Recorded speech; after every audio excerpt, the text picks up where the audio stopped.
All right, let's talk about the Chicago Bears. Look, this offseason, the Bears have been making a lot of massive moves, and frankly, they've been doing it over the past couple of years. And it's important to understand it's been part of a larger, smarter strategy than a lot of people are giving the Bears credit for. So, this offseason on this channel, people who watch us a lot know we've spent a lot of time trying to figure out what factors drive success in terms of where you invest, in terms of what players you go after to improve your team.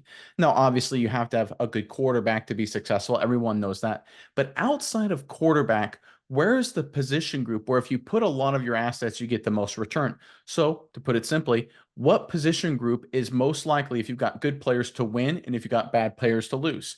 And what the data has shown, according to PFF, that surprisingly enough, the receiving position is most likely to be a strong indicator of success. Let's pull up this sort of this data points we researched here from Pro Football Focus to kind of highlight exactly what we're talking about here.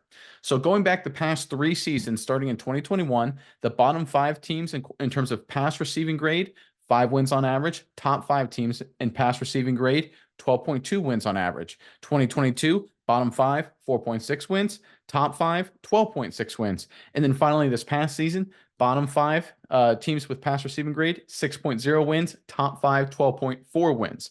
And the Bears are a strong indicator of that. When they had the #1 overall pick a couple of years ago, before they traded out of it, they had the worst receiving grade in football. This past season, they were up around middle of the pack, and their record was, of course, right around middle of the pack. So interestingly enough, it seems the receiving grade, investing in receiving, gives you the strongest chance of success in the National Football League. Now let's focus on what the Bears have done. They obviously acquired DJ Moore last offseason, right? Great move there, investing in the receiving grade.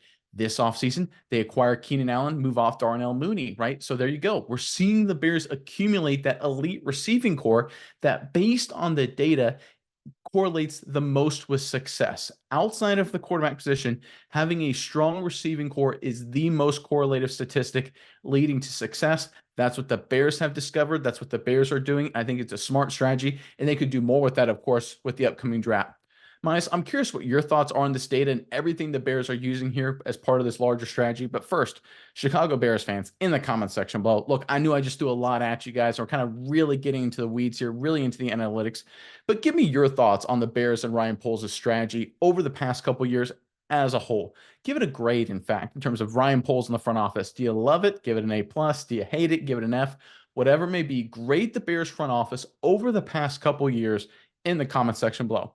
But Miles, what do you think of everything I've thrown at you right now and what it means for the Bears going forward?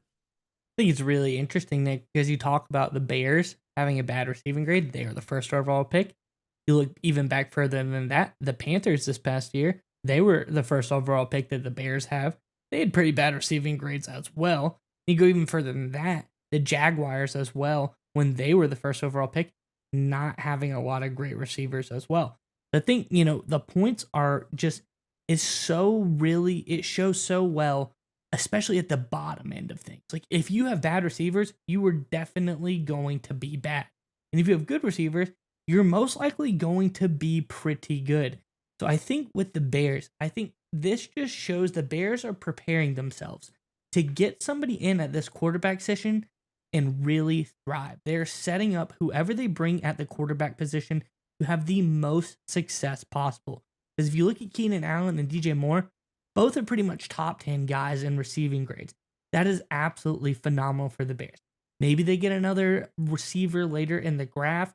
They also have Tyler Scott, a relatively young guy who I think they can maybe check him out, see what he can do with, no disrespect to Justin Fields, but a better passer of the football at the helm of this offense. Maybe he gets up there in grade. And obviously, we know Cole Kmet is a really great receiving tight end as well.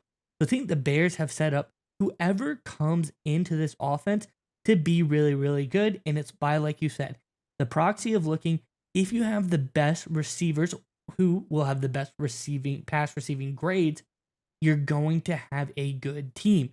So what's better than having a good team before you get the quarterback to come in, than to get the quarterback and say, all right, well, like you look at the Jaguar situation, they get Trevor Lawrence. Like, well, let's sign Christian Kirk. And then this offseason, let's get Gabe Davis or try to bump the numbers up in the receiving department. And it just shows it's not that great. You look at the Panthers, they're like, well, we're going to get Bryce Young and we'll get Adam Thielen. That wasn't enough. Maybe we get Deontay Johnson. We'll see if that does a little bit better. It's still probably not going to be enough. The Bears are like, okay, let's not just drag a quarterback in here. I think they're really doing something they haven't done before, and I think it's very smart by saying, let's have the great receivers on this team already who are by far and away better than any of the receivers I just said, and set our guy up for success. So I really love what the Bears are doing. I think they're having forethought and showing that they care about whoever's going to be the next quarterback of this franchise. And yeah, I think you bring up a couple great points. Even the moves the Bears and Ryan Poles have made that haven't hit. Look at Claypool. Look at Velus Jones, for example. They were still part of this overall strategy to develop and create an elite receiving core to then provide to their young quarterback, whether it was going to be Fields, and now, of course, most likely, barring something absolutely staggering at this point, Caleb Williams. And it's all part of the strategy. And again, I don't know if Ryan Poles and the Bears front office are digging into the PFF data. I don't think they probably are. I think it's just one of those things. It's an eye test. You can look around the National Football League and say the best receiving cores are with the best team. So in order to be a better team, you need a great receiving core. I think that just makes logical sense. And no matter how the Bears came to this conclusion, this is part of a great strategy. I always look for teams that are making moves that line up with the data based on what successful teams are doing, right? You never want to be the team that's doing what the dumb teams are doing, what the bad teams are doing, right? If you're doing that, you're in a really bad situation. The Bears are trying to emulate the successful teams. That's what they've been doing for the past 2 years. And I think we're going to finally start to see it come to fruition in the 2024 season. Data brokers sell your information to scammers, spammers, and anyone else who may want to target you. Your full name, email, home address, health records, even your relatives. It's all out there. That's why we use Aura, the sponsor of today's video. Aura shows us which data brokers are selling our information and automatically submits opt-out requests for us. Cleaning up our information not only reduces the amount of that stupid spam we all get, but it also protects us from hackers who could use this information to help them access our social media accounts, bank accounts, and other sensitive information. Aura also does much more to protect us and our families from online threats. We also get features like antivirus protection, VPNs, password management, parental controls, identity theft insurance, and more without having to download several different apps. That's really key. One location, get all this great stuff. It's really easy to set up. And the best of all, we get everything at one affordable price.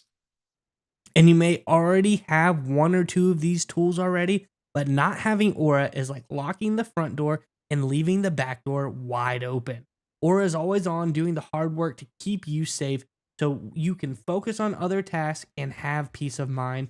We value our privacy and we value yours. You can go to aura.com/Saturday to start your 2-week free trial. Also, link below in the description. Again, aura.com/Saturday for your free 2-week trial.